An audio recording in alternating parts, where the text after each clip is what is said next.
Majelis dia yang memuliakan 5 hari bulan Sya'ban, yang tentu tidak lama lagi kita akan menghadapi bulan suci Ramadan. Ada satu kitab yang ditulis oleh Al-Alamah Al-Muhaddis Al-Muhaffaz Sayyid Muhammad bin Ali Al-Maliki Al-Hasani, Khadim ilmu di tanah suci haram Mekah, dengan judul Mada fi Sya'ban, ada apa di dalam bulan Sya'ban. Nah, ini saya pikir penting bagi kita sekalian untuk mengetahui apa saja yang harus kita persiapkan di dalam bulan Sya'ban ini. Wa fi syahri Sya'ban minal hawadisi wal waqa'i ma yastahiqul ihtimam. Dalam bulan Sya'ban ada beberapa hal penting yang oleh kita perlu kita ketahuinya. Di antaranya tahwilul qiblat. Allah Subhanahu wa taala merubah kiblat yang sebelumnya Rasulullah sallallahu alaihi wasallam dalam salatnya menghadap ke Baitul Maqdis kira-kira ada 17 bulan beliau menghadap ke Baitul Maqdis. Di dalam surat Al-Baqarah ayat 144 Allah berfirman, A'udzu billahi minasyaitonir rajim. Qad nara taqalluba wajhika fis samai falanwalliyannaka qiblatan tardaha fawalli wajhaka syatral masjidil haram wa haitsu ma kuntum fawallu wujuhakum syatrah. Rasulullah sallallahu alaihi wasallam menunggu Allah Subhanahu wa taala merubah kiblat dari yang semula menghadap ke Baitul Maqdis. Oleh Rasulullah sangat merindukan bahwa kiblat itu agar dibalik, sehingga Allah mengatakan, sungguh kami melihat taqalluba wajhika, berbalik-balik wajahmu fis sama, ke langit. Jadi Rasulullah tiap hari beliau melihat ke langit menunggu perintah Allah membalik kiblat. Pada saat itu Allah berfirman, falan waliyannaka qiblatan tardaha, maka kami palingkan kiblat engkau yang engkau senangi, yang engkau ridha. Fawalli wajhaka syatral masjidil haram, maka robahlah, putarlah wajahmu ke sudut Masjidil Haram, yaitu Ka'bah. Jadi kesimpulan bahwa terjadi peristiwa perubahan kiblat dari Masjidil Aqsa, dari Baitul Maqdis yang Rasulullah sudah melakukan ibadah 17 bulan 3 hari, maka pada bulan Sya'ban Allah Subhanahu wa taala merubah kiblat dari masjid, dari Baitul Maqdis ke Masjidil Haram Ka'bah. Itu terjadi dalam bulan Sya'ban. Yang kedua, dalam bulan Sya'ban itu raf'ul a'mal. Allah Subhanahu wa taala mengangkat amalan hambanya terjadi di dalam bulan Sya'ban. Pengangkatan amal yang terjadi di dalam bulan Sya'ban wa huwa raf'ul akbar, yaitu pengangkatan yang besar-besaran atau pengangkatan yang setelah terkumpul semuanya amalan satu tahun. Karena ada hadis dari Usamah bin Zaid radhiyallahu anhu, beliau mengatakan, ya Rasulullah, lam arab tasumu min syahrin minasy-syuhuri ma tasumu min Sya'ban. Saya tidak pernah melihat engkau ya Rasulullah berpuasa dalam bulan berbeda dengan engkau melaksanakan dalam bulan Sya'ban. Artinya Rasulullah lebih banyak melakukan puasa sunnah dalam bulan Sya'ban ketimbang dalam bulan-bulan yang lain. Kenapa ya Rasulullah banyak sekali melakukan puasa dalam bulan Sya'ban? Rasulullah menjawab, zaka syahrun yaqulun nasu anhu baina Rajab wa Ramadan. Bulan Sya'ban itu adalah bulan yang banyak sekali manusia lupa, bulan yang banyak sekali manusia lengah. Yang terletak bulan itu di antara Rajab dan Ramadan.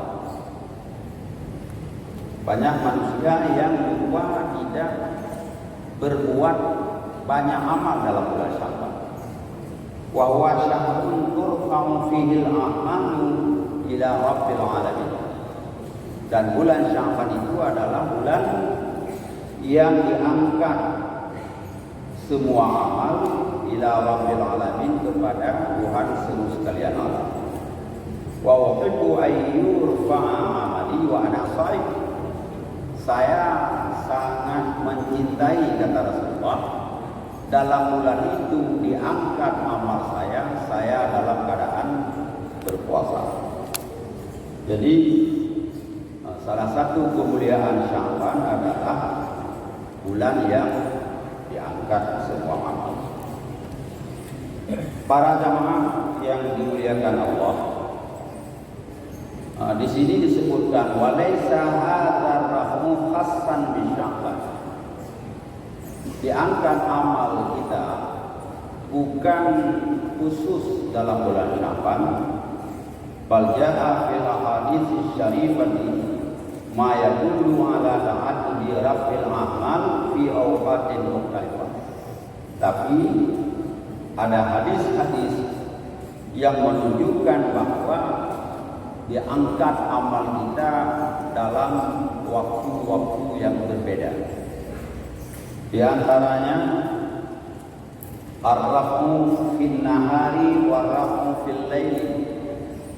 Amal kita ada yang diangkat di waktu siang hari dan ada yang diangkat waktu malam hari.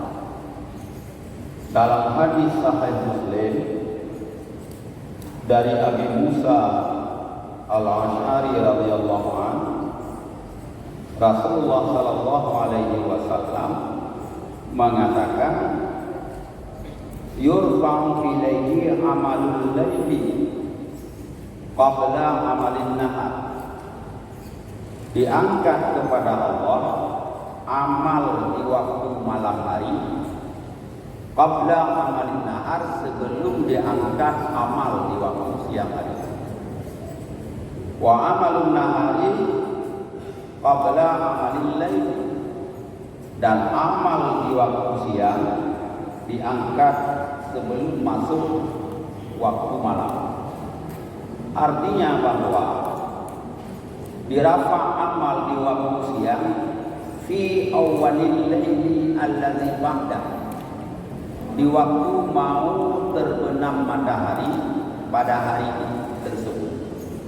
Jadi waktu sore hari ba'da salat asar itu ada pertukaran malaikat, malaikatul laili wa malaikatul nahar. Ada pertukaran malaikat malam dan malaikat siang. Jadi setelah salat asar malaikat malam turun, malaikat siang naik ke langit. Ketika itulah amal kita di waktu siang hari diangkat oleh malaikat yang menjaga kita pada waktu siang hari. Wa amalul laili fi awwalin nahari alladhi ba'da, dan amalan malam kita diangkat setelah salat subuh kita. Jadi malam ini misalnya semua amalan kita yang kita lakukan pada amal ini, apakah kebaikan atau keburukan, maka besok setelah salat subuh diangkat oleh malaikat. Dan amalan di waktu siang hari akan diangkat ketika setelah salat asar. Bahkan ada dalam hadis Rasulullah, tajtabi'u malaikatul laili wa malaikatul nahari fi salatil fajri wa salatil asri. Malaikat malam dan malaikat siang itu kumpul dia fi salatil fajri wa salatil asri, pada saat kita salat fajar dan pada saat kita salat asar. Pada fayajtami'una fi salatil fajri, mereka kumpul pada salat fajar. Fatasbutu malaikatul laili, naiklah malaikat malam. Wa tamutu malaikatul nahar, dan pada saat itu tinggallah malaikat di waktu siang. Para jamaah sekalian, ketika malaikat malam naik ke langit atau malaikat siang naik ke langit setelah salat asar, itu fayas'aluhum rabbuhum, Allah bertanya pada malaikat malam atau malaikat siang. Apa kata Allah? Kaifa taraktum ibadi, bagaimana engkau meninggalkan hambaku? Jadi waktu malaikat malam naik ke langit pada subuh, ditanya oleh Allah, bagaimana hambaku, keadaan hambaku ketika kamu naik ke langit? Atau setelah salat asar, malaikat siang naik ke langit, Allah bertanya, kaifa taraktum ibadi, bagaimana keadaan hambaku ketika engkau tinggalkan? Mereka mengatakan, atainahum wa hum yusalluna, kami datang sebelum subuh, mereka kami lihat sedang salat subuh. Ketika kami masuk, mereka sedang salat subuh. Itu kata malaikat. Ketika kami meninggalkan mereka, mereka sedang salat subuh. Kemudian ketika mereka kami tinggalkan di waktu maghrib, di waktu asar, mereka sedang salat asar. Jadi dua malaikat, malaikat siang, malaikat malam, itu kedua-dua malaikat tersebut bisa dapat melihat amal kita di waktu asar dan amal kita di waktu subuh. Waktu subuh malaikat siang datang, malaikat malam mau naik ke langit. Jadi mereka sempat melihat orang atau umat sedang melaksanakan salat subuh. Ketika Allah bertanya, kaifa taraktum ibadi, bagaimana kamu meninggalkan hambaku? Kata malaikat malam, baru saja mereka salat subuh. Kalau siang, kata mereka malaikat yang siang hari, baru saja mereka salat asar. Wa taraknahum wa hum yusalluna, kami meninggalkan mereka dalam keadaan mereka salat. Apa kata malaikat? Faghfir lahum yaumaddin. Oleh karena itu ya Allah, ampuni dosa mereka pada hari kiamat nanti. Nah, di sini bisa di sini ditulis sedikit, fakun ayyuhal mu'min ala ilmin qati'in bi anna ma'aka malaikatan bil laili wa malaikatan bin nahari yarqibuna a'malaka wa yarfa'unaha ila rabbil izzati wal jalal. Hendaklah wahai orang mukmin, kamu harus yakin yang qati', yang tidak ada keraguan sedikit pun, bi anna ma'aka, bahwa bersama kita ada malaikatul laili wa malaikatul nahar. Ada malaikat siang, ada malaikat malam, yang mereka mencatat, yang mereka selalu mewanti-wanti seluruh amal kita, dan mereka menaikkan ke langit. Itu terjadi tiap hari. Jadi terjadi itu tiap hari. Tiap hari malaikat malam bawa amal kita setelah subuh, malaikat siang bawa amal kita setelah asar. Jadi karena itu sebaiknya sebelum subuh atau waktu subuh kita jangan melakukan maksiat. Demikian juga di waktu asar, karena malaikat sedang mau menutup buku malam.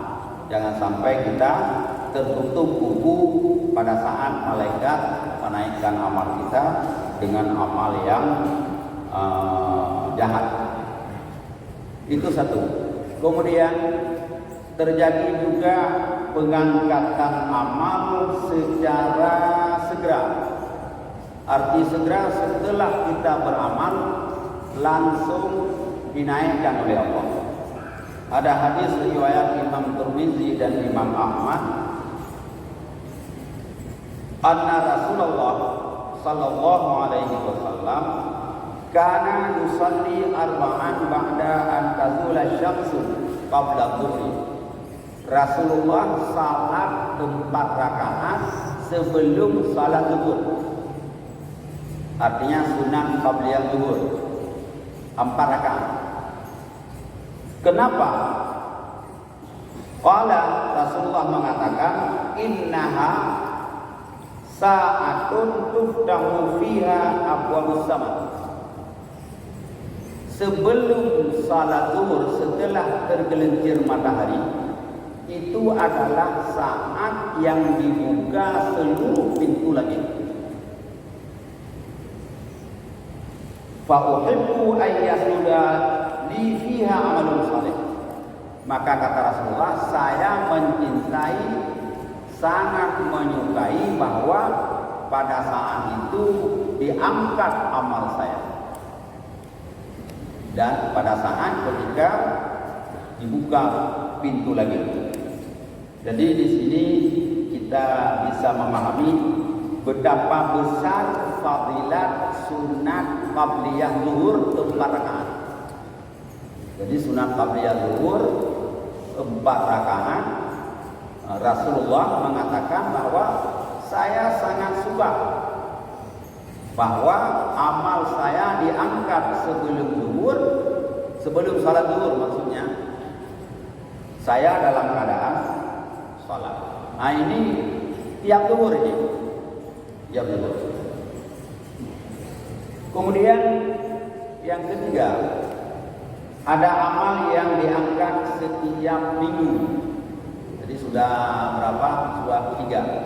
Ada yang diangkat per tahun, ada yang diangkat tiap hari, sore pagi, ada yang diangkat di waktu zuhur, ada yang diangkat asma, 1 minggu sekali, yaitu kulla yaumil khamis wa isnin, setiap hari Khamis dan setiap hari Senin. Kata Rasulullah, diangkat amal kepada Allah tiap hari Kamis dan tiap hari Senin fayaghfirullahu ta'ala likulli imri'in la yashriku billahi syai'a. Diampuni oleh Allah bagi setiap manusia yang tidak menyekutukan Allah dengan sesuatu. Illa man kana bainahu wa baina akhihi syahna. Terkecuali yang tidak diampuni orang yang ada sentimen di antara saudaranya. Jadi orang yang yang ada dendam sampai hari Kamis dia tidak mau ngomong, masih dia ngambek, atau hari Jumat, hari Kamis dia, hari Senin dia belum berdamai. Apa kata Allah? Utruku hadaini hatta yastaliha. Tinggalkan amal dua orang ini sampai dia berdamai.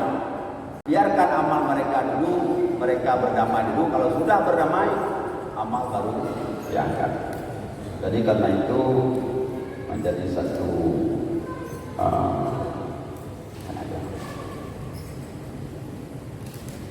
menjadi satu pelajaran bagi kita. Kalaupun kita pagi-pagi ya kita dakwah dakwi hari Kamis kita cepatlah minta maaf. Demikian juga hari Senin. Wa fi riwayatil Muslim, dalam riwayat Muslim, tuftahu abwaabul jannah yaumal isnin wal khamis. Allah membuka pintu surga pada hari Senin dan pada hari Kamis. Fayughfaru likulli 'abdin la yusyriku billahi syai'a. Maka Allah mengampuni hamba yang tidak mensyarikatkan Allah illa rajulan kana bainahu wa baina akhihi syahna. Terkecuali orang yang di antara saudaranya dia saling tidak ngomong atau bermusuhan.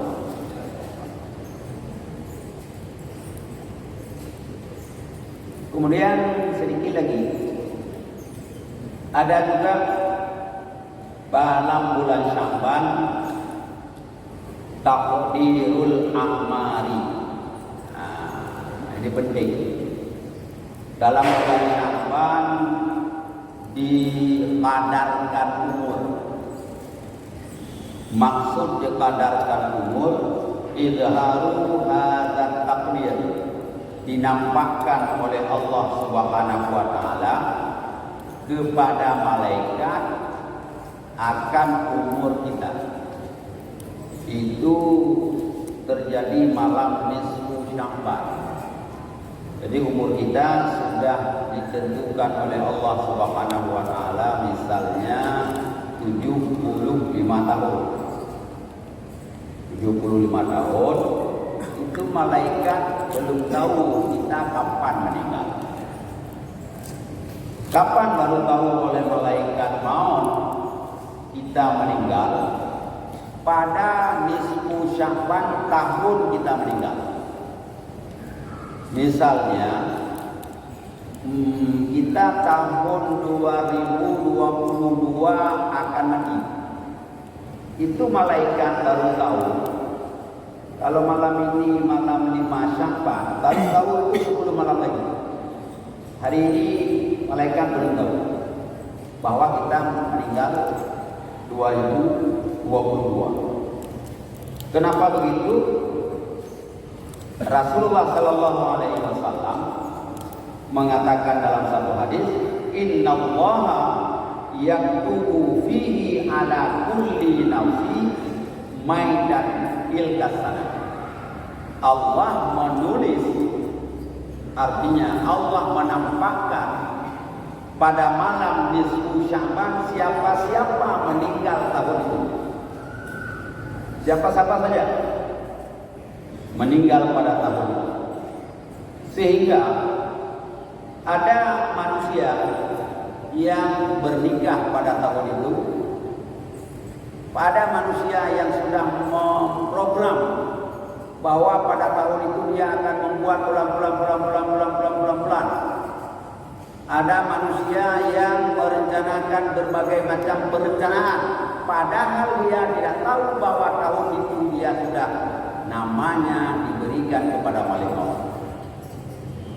Makanya ada sempat nikah, ada yang sempat tidak sempat nikah, ada yang sudah merencanakan satu program tapi tidak dapat realisasi karena Allah Subhanahu wa taala sudah menentukan dia akan datang ajalnya sebelum nisfu Sya'ban yang akan datang.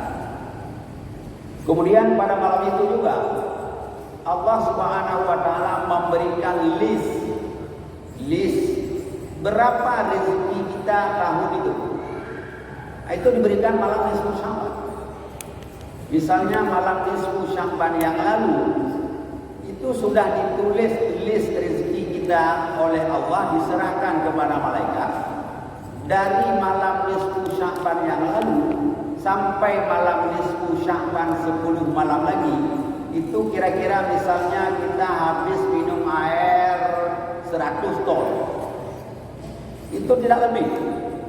Demikian juga misalnya kita diberikan makan nasi 2 ton. Itu tidak akan lebih sampai Sya'ban 15 Sya'ban ini. Kalau kita masih umur panjang, berarti malam nisfu Sya'ban yang akan datang diberikan lagi catatan kepada malaikat. Ini catatan rezeki si A segini, minumnya segini, buah-buahan yang dia makan ini sekian, apalagi obat-obatan yang dia makan segini. Itu sudah tidak ada lagi perbedaan dalam tahun itu. Makanya ada salah seorang sufi, Abu Hatim Al-Asam, ketika ditanya oleh sahabatnya,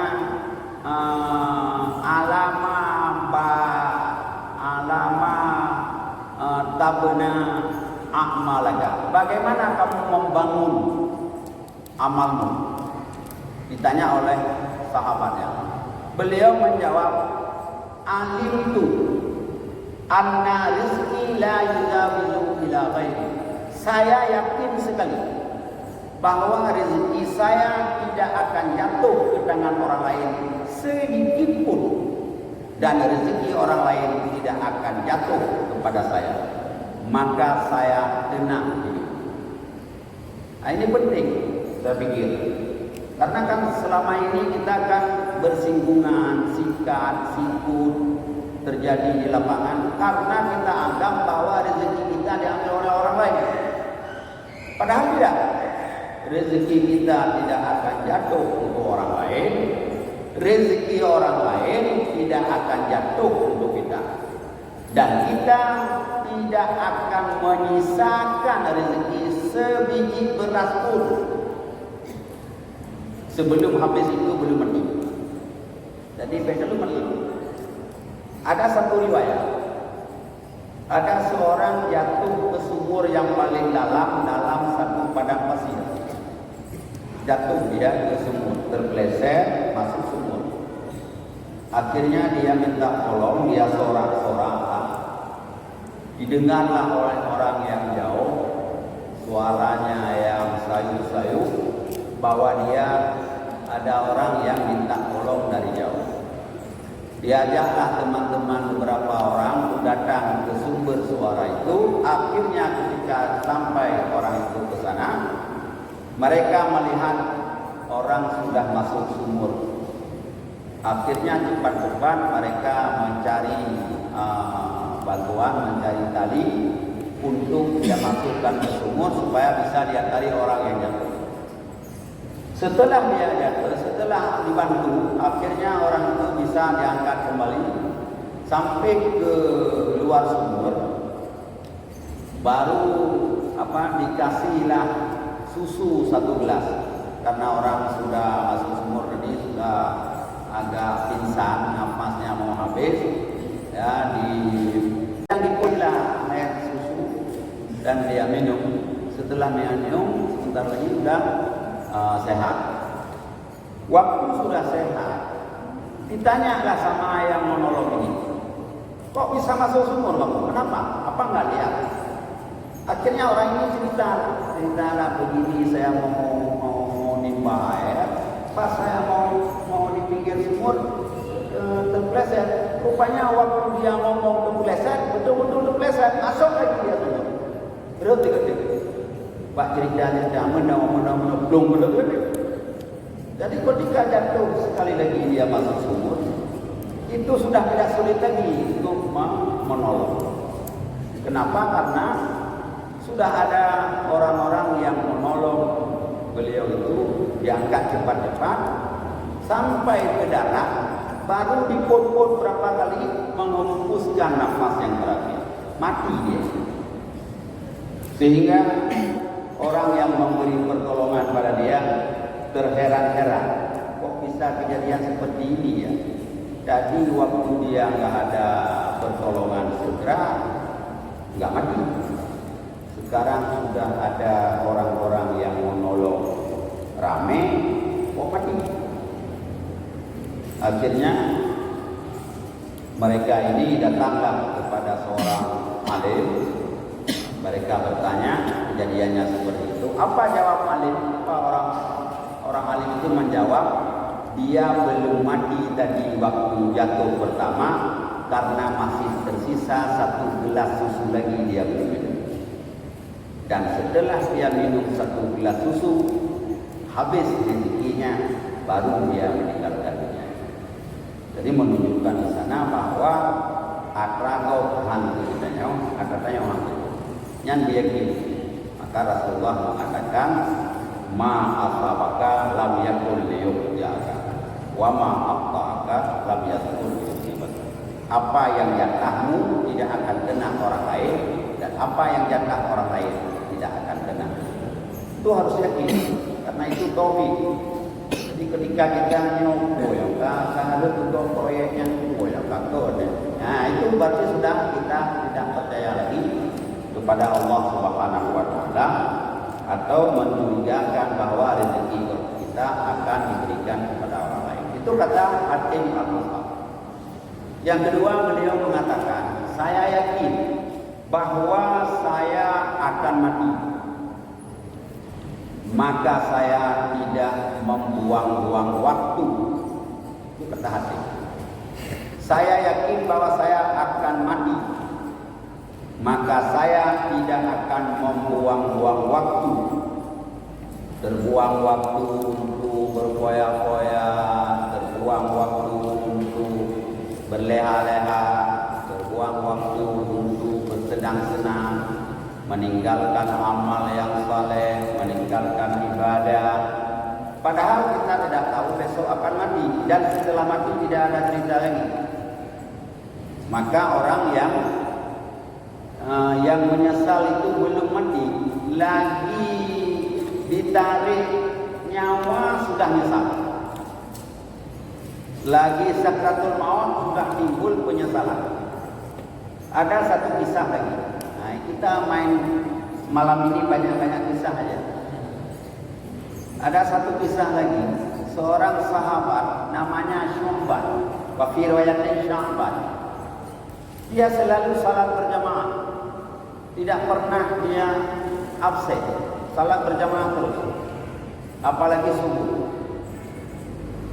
Yang ada karena dia salat berjamaah tidak pernah absen, sehingga saf salat itu ada satu tempat yang tidak pernah dimasuk oleh orang lain, karena tempat itu sudah menjadi langganan dia. Jadi ada itu sehingga tempatnya anak hijau juga. Satu hari setelah Rasulullah salat subuh, ketika Rasulullah mau salat subuh, beliau melihat ada saf yang tidak terisi satu jamaah. Beliau mengatakan, yang di belakang silakan ke depan. Masih juga yang di belakang nunggu-nunggu dia. Kata Rasulullah, yang di belakang silakan ke depan. Masih masuk depan ke depan, baru masuk. Setelah salat, Rasulullah berkhutbah atau memberi nasihat. Besok-besok kata Rasulullah, fastabiqul khairat, cepat-cepatlah berbuat amal baik, termasuk mengisi saf. Jadinya dalam fastabiqul khairat. Nah, jadi fastabiqul khairatnya jangan kita mempersilah orang lain. Kita akan sering begini ya. Kalau salat berjamaah, kalau kita sudah saf yang kedua, saf yang pertama masih kosong, biasanya kita ya, kalau ada tokoh di samping kita, pasti kita persilah orang itu ke depan. Biarlah bapak aja ke depan, atau pak ustaz dari belum itu. Itu salah itu. Yang benar bagaimana? Yang benar cepat kita ambil itu. Jangan sampai diambil oleh ustaz, atau jangan sampai diambil oleh orang lain. Jadi ini pasti. Orang ini nggak mau masuk. Rasulullah mengatakan, kalau besok nampak saf kosong, cepat masuk. Cepat masuk. Jangan seperti tadi. Ada jamaah yang mengatakan, ya Rasulullah, bukan kami tidak mau mengisi saf kosong itu, tapi tempat itu sudah menjadi langganan Syu'ban. Kami pikir beliau pasti ada. Ternyata sampai mau takbiratul ihram beliau belum hadir, maka baru kami masuk. Rasulullah bertanya, "Kemana Syu'ban? Mana dia?" Ada sahabat yang lain yang mengatakan, "Ya Rasul, kami dengar beliau itu sakit." Oh, kalau begitu ayolah kita kunjung. Kira-kira dalam cerita itu kalau kita jalan kaki dari ba'da subuh sampai ke rumah Syu'ban itu waktu duha, begitulah jauh. Lebih kurang dalam lebih dari kilowatt sampai ke sana, ke rumah Syu'ban itu ternyata keluarga Syu'ban lagi menangis. Kata Rasulullah, ada apa? Keluarganya jawab, Syu'ban sudah menghembuskan nafas yang terakhir. Innalillahi wa inna ilaihi raji'un. Oleh karena itu kalian jangan nangis, suaranya gede-gede. Begitulah nasihat Rasulullah, kita semua akan kembali ke sana. Ahtamallahu ujurakum wa ahsana azakum. Takziah Rasulullah. Jadi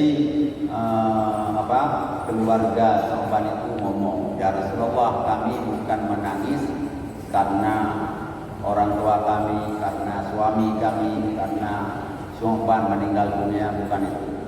Yang kami tangis ada 3 potong kalimat. Yang ketiga dia menghembuskan nafas yang terakhir, sempat dia ngomong. Apa itu? Kata Syu'ban, 5 la laisal 5 lam yabqa. Kenapa tidak jauh lagi? Yang kedua, 5 laisa kullu. Kenapa tidak semuanya? Yang ketiga, kenapa tidak yang baru saja? Jadi 3 kalimat ini kami nggak tahu apa, membuat keluarga Syu'ban itu stres. Kata Rasulullah, ini kata Rasulullah. Beliau mengatakan kenapa tidak jauh sedikit lagi. Pada satu hari Syu'ban keluar masjid waktu pulang salat subuh, dia ketemu sama orang tunanetra, orang muda di tengah jalan yang tidak tahu lagi tempat rumahnya, mau kembali ke rumah. Akhirnya dipegang tangan oleh Syu'ban, diantarlah ke rumah. Waktu dia mau meninggal dunia, Allah Subhanahu wa taala menampakkan pahala mengantar orang muda ke rumah. Ketika dia melihat pahalanya pendek. Dia tanya, "Ya malaikat, kok sedikit pahalanya?" Jawab malaikat, katanya, "Kamu tidak jauh kau antar. Cuma beberapa meter saja kamu antar ke rumahnya." Baru dia menyesal, "Ya Allah, akan aku diublok roda kita." Tak menantikan begitu pada kencang. Kenapa enggak jauh lagi saya antar? Kalau sempat saya antar jauh lagi, maka pahala mengantar dia pasti akan saya dapat lebih besar. Oh gitu. Satu lagi ya Rasul, apa dia ngomong lagi? Kenapa tidak semuanya? Oh begini. Satu ketika Syahban itu lagi sarapan pagi. Ada orang ketuk pintu di luar. Ketika dia buka pintu, orang itu rupanya lagi meminta, saya belum makan. Dia balik ke meja makan, dia ambil roti yang sedang dia makan, dia robek dua, dia bagi dua. Yang setengahnya dikasih untuk si fakir itu, yang setengahnya dia makan. Ketika dia mau meninggal dunia, dia melihat pahala. Ketika dia melihat pahala, dia melihat, Masya Allah, kau pahala sedekah saya robek. Kenapa begini? Ya malaikat, kata malaikat, ya karena setengah kamu kasih, coba kamu kasih semua. Masya Allah, laisa lima laisa dulu. Kenapa saya tidak kasih semuanya? Nyesal. Yang ketiga, kenapa tidak yang baru? Malam dingin ketika dia keluar salat subuh, bertemu orang di tengah jalan si fakir miskin. Kata si fakir miskin, siapa itu yang lagi di jalan? Manusia apa malaikat? Kata Syahban, ya aku manusia, kamu siapa? Saya juga manusia. Kenapa di sana? Saya lagi tidak ada pakaian, dingin sekali. Kalau ada kasihlah pakaian. Rupanya Syahban ini membuka pakaian bekasnya. Dia berikan kepada orang itu, dan pakaian baru dia tidak memberikan. Ketika dia sakratul maut, dinampakkan pahala itu oleh Allah Subhanahu wa taala. Dan ketika nampak pahala itu, nampaklah pahalanya tidak bercahaya betul. Masya Allah, kenapa saya tidak kasih yang baru? Jadi kesimpulannya bahwa kita akan timbul penyesalan belum ke akhirat, lagi sakratul maut saja sudah timbul penyesalan. Dan ini banyak kisah-kisah yang seperti ini. Bagaimana Asia, istri Firaun, waktu mau sakratul maut, dia mengatakan, Rabbi bni indaka baitan fil jannah. Ya Allah, bangun rumah untukku dalam surga. Rabbi bni indaka baitan fil jannah. Bangun untukku rumah dalam surga. Lalu malaikat diperintahkan oleh Allah, coba kembangkan sayapmu ya malaikat di depan mata si Asia. Asia melihat istananya di dalam surga yang tertulis nama Asia. Senyum dia. Akhirnya Firaun mentamah brigade. Dia bersemangat untuk membunuh Asia karena dianggap Asia mengejek azab dia. Padahal Asia lagi senyum melihat baitaha fil jannah, melihat istananya di dalam surga. Jadi itu yang kedua. Yang ketiga, kata Hatim Al-Asam, saya yakin bahwa amal saya tidak bisa dikerjakan oleh orang lain. Maka saya tidak pernah meninggalkan amal saleh. Saya yakin amal saya tidak bisa dikerjakan oleh orang lain. Kalau kita tinggal salat, apakah salat kita bisa dikerjakan oleh orang lain? Tidak. Maka saya tidak pernah meninggalkan amal saleh. Yang keempat, kata Hatim Al-Asam, saya yakin bahwa saya akan bertemu Allah. Maka saya tidak akan berbuat maksiat. Takut saya malu ketika ketemu Allah. Ternyata muka saya adalah tampang maksiat ketika hidup di dunia. Jadi pokok amal yang beramal berhubung empat ini cara Hatim Al-Asam membangun amalnya ketika hidup di dunia ini. Sebagai penutup, kita yang terakhir sebagai penutup bahwa bulan Sya'ban bulan diturunkan ayat Innallaha wa malaikatahu yusalluna 'alan nabi ya ayyuhalladzina amanu sallu 'alaihi wa sallimu taslima. Bulan Sya'ban, bulan diturun ayat surat Al-Ahzab 56, bahwa Allah meminta kita supaya mengimbangi jasa Nabi Muhammad untuk memperbanyak salawat. Jadi bulan ini bulan salawat, bulan ini bulan dinaikkan amal kita tahunan, bulan ini bulan istighfar, memperbanyak istighfar, bulan ini bulan memperbanyak Al-Quran, bulan ini bulan banyak ibadah puasa, bulan ini bulan memperbanyak sedekah. Masih banyak sekali yang penting-penting di dalam bulan Sya'ban. Jadi yang terakhir dalam bulan Sya'ban ini adalah memperbanyak salawat. Salawat kepada Rasulullah Sallallahu Alaihi Wasallam akan membawa keuntungan bagi kita mendapat syafaat. Kata Rasulullah, orang yang paling dekat tempat duduk dengan saya hari kiamat, aksaruhum alayya shalah. Orang yang paling banyak baca salawat untuk saya. Maka marilah kita dalam bulan ini memperbanyak salawat. Maka Rasulullah mengatakan, barang siapa yang mau bersalawat 1000 kali satu hari, dia tidak akan meninggalkan dunia ini sebelum dia melihat wajah saya.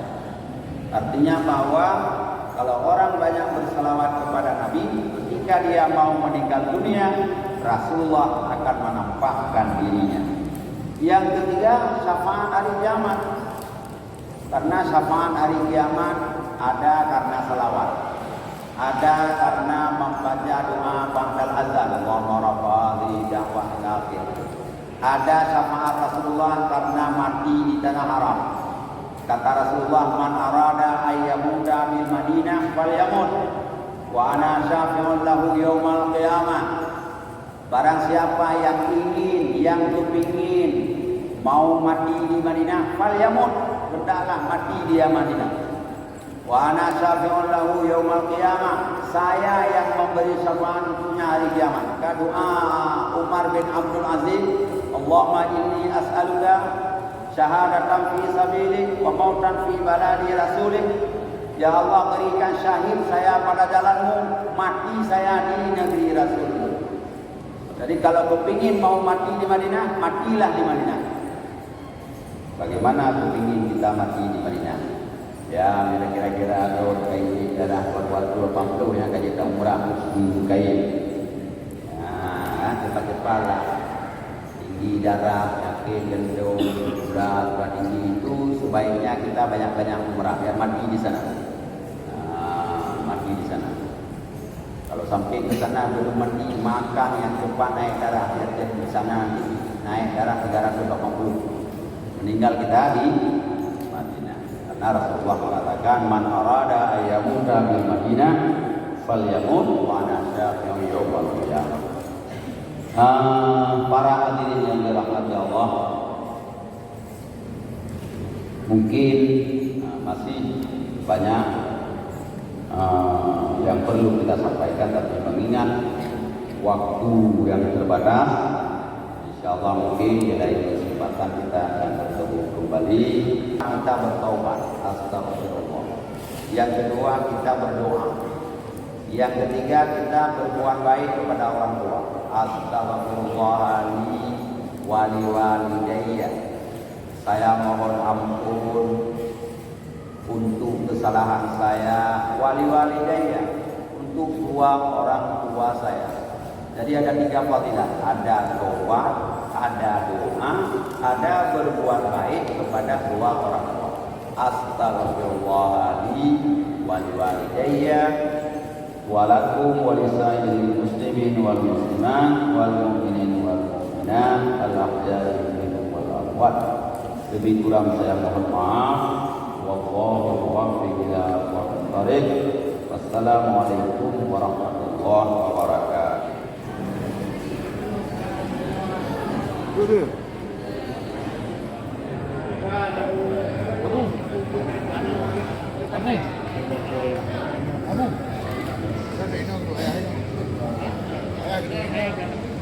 Abu.